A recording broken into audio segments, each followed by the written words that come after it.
Salut à tous, j'espère que vous allez bien. Aujourd'hui, on se retrouve pour faire ensemble cette petite peinture architecturale. Donc, on a déjà vu ensemble comment faire le croquis et comment gérer les couleurs sombres entre elles pour avoir quelque chose qui fasse pas tout plat si on met que du noir et mettre du bleu dans le ciel en haut, ensuite du marron dans les montagnes et puis pareil sur l'eau. Donc voilà, aujourd'hui, on va voir comment j'ai fait tous les bâtiments pour gérer les différentes lumières qu'il y a sur les bâtiments, faire tous les petits détails. C'est assez long parce que ça demande vraiment beaucoup de patience. Faire tout avec un petit pinceau parce que c'est beaucoup de détails pour vraiment ressentir la 3D, puis les bâtiments sont loin. Donc il faut vraiment faire tout en petit. Mais on va voir ça ensemble, c'est sympa, c'est un exercice assez intéressant à faire pour apprendre à maîtriser bien son pinceau, les différentes couleurs, jouer avec les lumières et puis arriver à faire la 3D des choses loin pour apprendre à simplifier en fait les volumes et voir quel est l'essentiel à faire pour qu'on ressente bien un cylindre, une colonne ou quelque chose comme ça. Donc voilà, on voit ça ensemble, c'est parti. Donc je reprends la peinture là où on s'était arrêté sur la vidéo sur les couleurs sombres. Si vous n'avez pas vu cette vidéo, je vous invite à aller la voir pour bien comprendre comment gérer tous les différents tons de noir très foncé qui font la nuit et autour. Donc pour faire l'église du premier plan, je commence par appliquer la couleur du mur en faisant quelques variations pour bien déjà avoir en compte les murs qui sont à l'ombre et les murs qui sont à la lumière et faire les différents niveaux de lumière avec parfois du beige assez foncé comme sur la gauche et parfois du beige plus clair comme je vais mettre au milieu. Ce qui est assez facile à faire dans cette première église, c'est les deux tours sur les côtés parce que comme elles sont de face, en fait on a vraiment des murs plats, donc au niveau de la 3D des objets ça va être assez simple. Il faut juste les dessiner comme on les voit sur la photo, tout plat.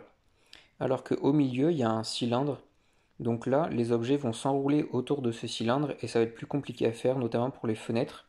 Donc la fenêtre du milieu on la verra de face et ensuite au fur et à mesure elles vont venir sur le côté.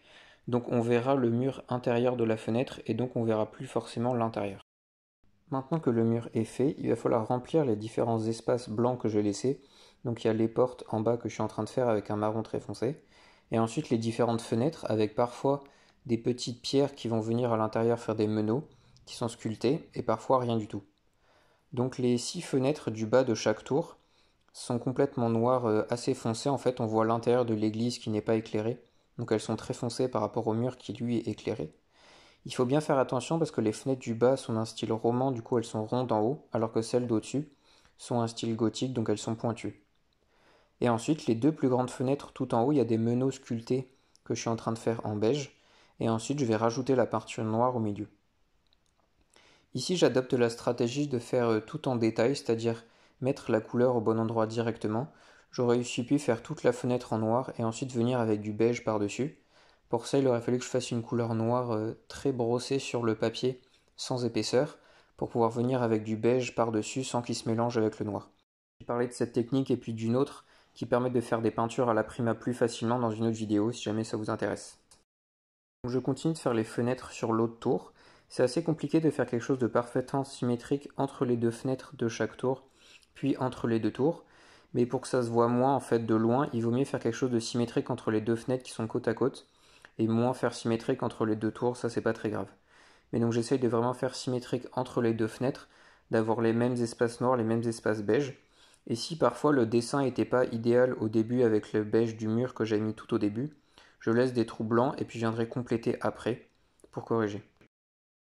On peut voir que sur la tour de droite, je commence à corriger en rajoutant du noir dans les fenêtres parce que je ne le trouvais pas assez foncé.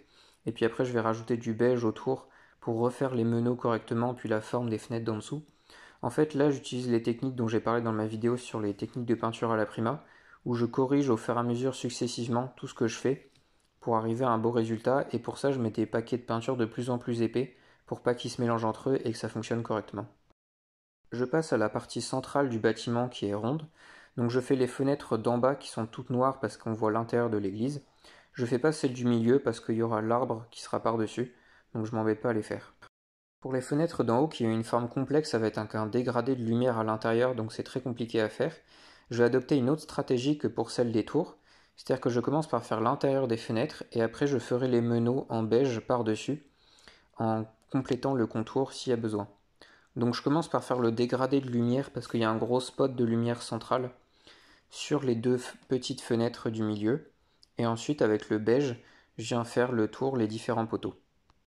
Pour la fenêtre centrale, on la voit de face, donc il n'y a pas de problématique de perspective. Par contre, pour celle du côté, on va les voir de biais. Donc cette fois, il faut prendre en compte cet élément et faire en sorte qu'on ait bien la perspective. Donc là, sur la droite de la fenêtre, on verra le mur intérieur de la fenêtre. Et du coup, la fenêtre est un petit peu décalée à gauche dans le logement. Donc forcément, on ne la voit pas en entier, mais qu'une seule partie. Et ensuite, au niveau de la lumière et des éléments, c'est la même chose, il faut juste les décaler un petit peu. Pour ces fenêtres, c'est assez compliqué à faire, il faut gérer en même temps le dessin que je fais avec ma peinture et faire un dégradé sur toutes les couleurs parce qu'il y a des gros spots de lumière en bas. Donc la lumière va être très flashy à cet endroit-là, quasiment blanche, et ensuite ça va devenir de plus en plus foncé quand on monte. Une fois que j'ai fini la fenêtre de droite qui est de biais, je vais faire exactement la symétrique pour celle de gauche parce qu'elles sont identiques. Et pour les petites fenêtres qui restent qu'on voit quasiment pas, en fait cette fois on ne verra pas du tout l'intérieur de la fenêtre elle-même, on verra juste le mur sur le côté. Donc ce sera juste un dégradé entre du marron et du beige. Pour la rangée de fenêtres juste en dessous, ça va être plus simple parce qu'elles ont une forme plus simple, donc au niveau du dessin ce sera moins compliqué. Et puis elles sont toutes éclairées de la même façon, donc je les fais toutes ensemble pour avoir quelque chose d'uniforme.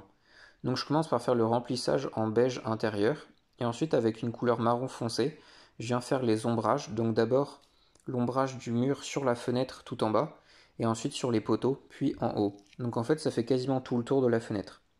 Ensuite, avec une couleur très claire, je viens marquer le bas des chapiteaux des piliers qui va être très éclairé par le spot qui vient d'en bas.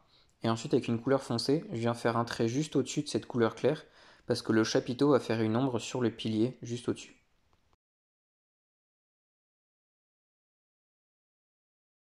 Je rajoute quelques détails d'ombre et de lumière sur les fenêtres tout en bas pour mieux voir les sculptures qui sont juste au-dessus.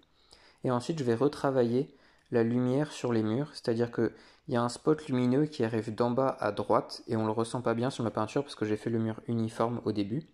Donc avec une couleur beige très claire, je vais venir éclaircir tout le mur sur cette partie-là pour qu'on ait vraiment l'impression de cette lumière-là.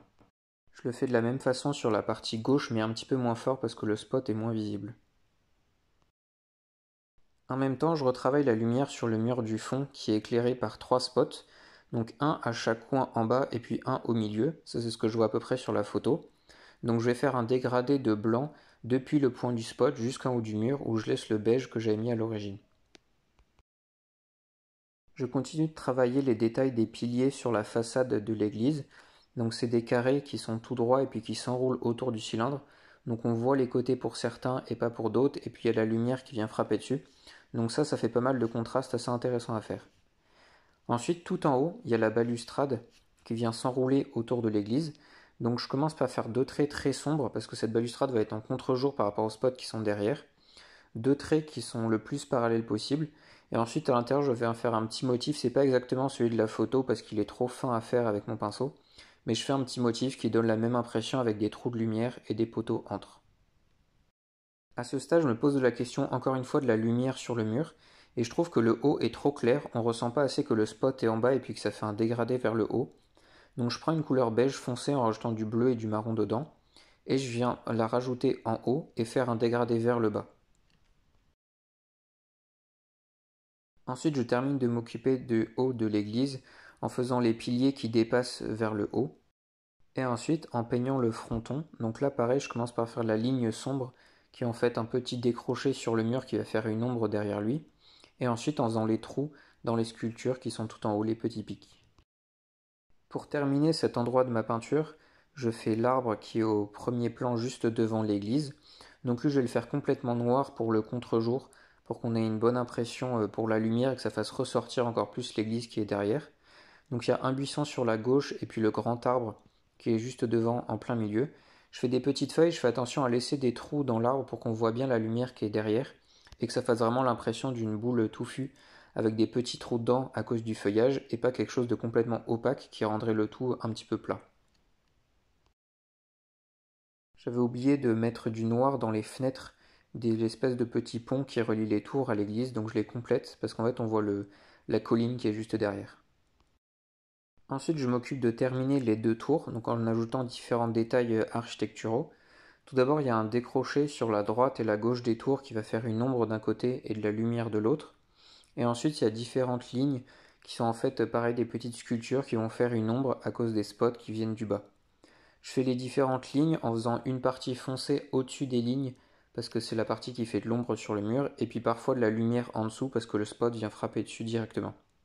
Ça permet de marquer le tour des différentes fenêtres avec de la lumière et des ombres qui les font ressortir, et puis de bien marquer que c'est pas des murs tout plats mais qu'il y a des petites sculptures un petit peu partout. Après, je les fais pas toutes en très détaillé, c'est juste pour donner l'idée, parce que de toute façon le bâtiment est loin, et puis avec mon pinceau je peux pas faire des détails minuscules, donc voilà. J'essaie de faire le mieux possible en ayant une bonne impression de 3D et de voir toutes ces petites sculptures.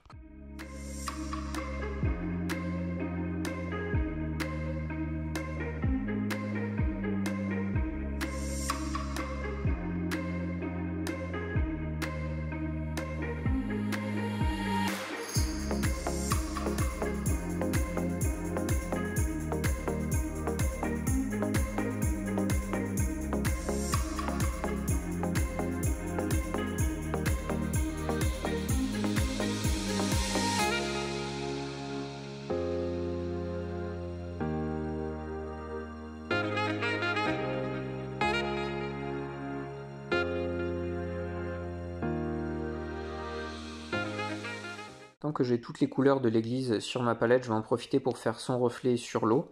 Donc je commence par faire un grand aplat beige sur toute l'eau au niveau du reflet de l'église à cet endroit-là, en faisant attention à laisser l'espace de la barque que j'ai déjà fait avant. Donc je fais un aplat, je fais quelques variations en mettant un petit peu, en finissant tous mes pâtés de peinture de ma palette des différentes couleurs de l'église pour faire ces reflets-là. Et ensuite on va venir le retravailler en faisant toutes les petites vaguelettes noires. Une fois que j'ai fait le gros, je vais venir avec mon petit pinceau pour faire les détails et faire toutes les petites vagues qui vont vraiment donner l'impression que c'est de l'eau. Donc je commence par faire les petits trous dans l'arbre qui est au niveau de la berge, et ensuite je vais faire plein de traits pour faire les différentes vagues. Donc plus on est loin, moins on verra le contraste, donc forcément les vagues seront plus claires par rapport à celles qui sont au premier plan. Et ensuite au premier plan elles vont être plus grandes, on verra vraiment l'onde de l'eau, alors que plus loin ça va juste être des petits traits, des petits pointillés par-ci par-là pour noter que c'est de l'eau, mais on verra pas vraiment ce que c'est.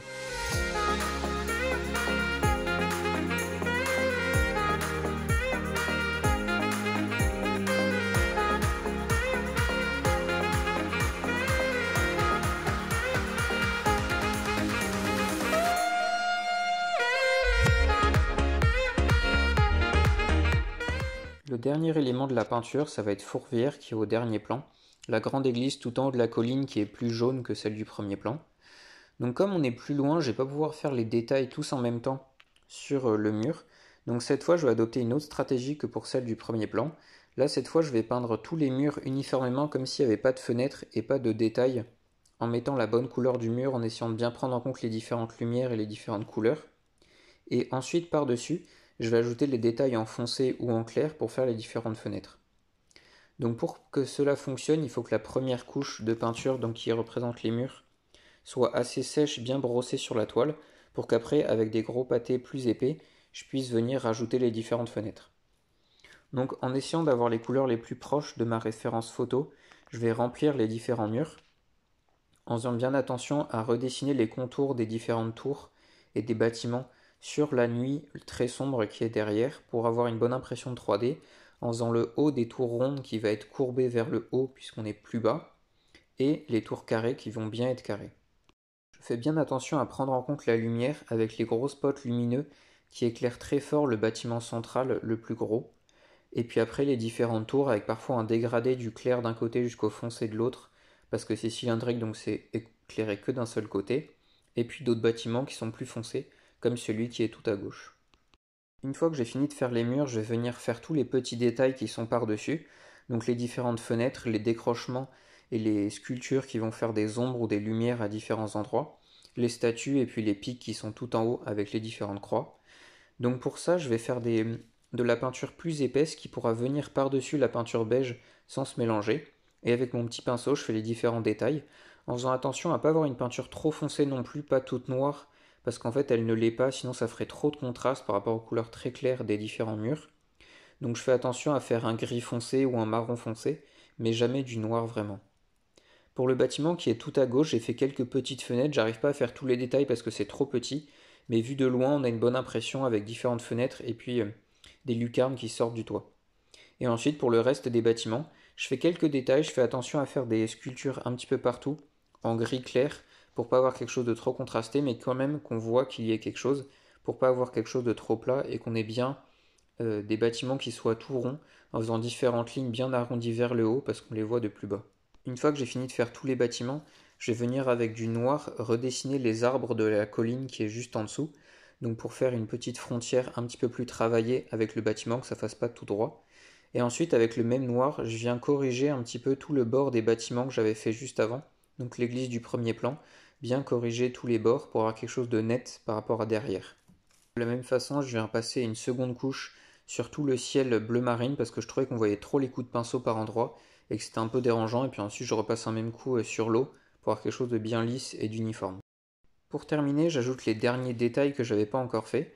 Donc la lanterne à l'avant du bateau qui va faire un bel éclat lumineux, sans oublier son reflet sur l'eau et puis le petit éclat qu'il va mettre sur le bateau.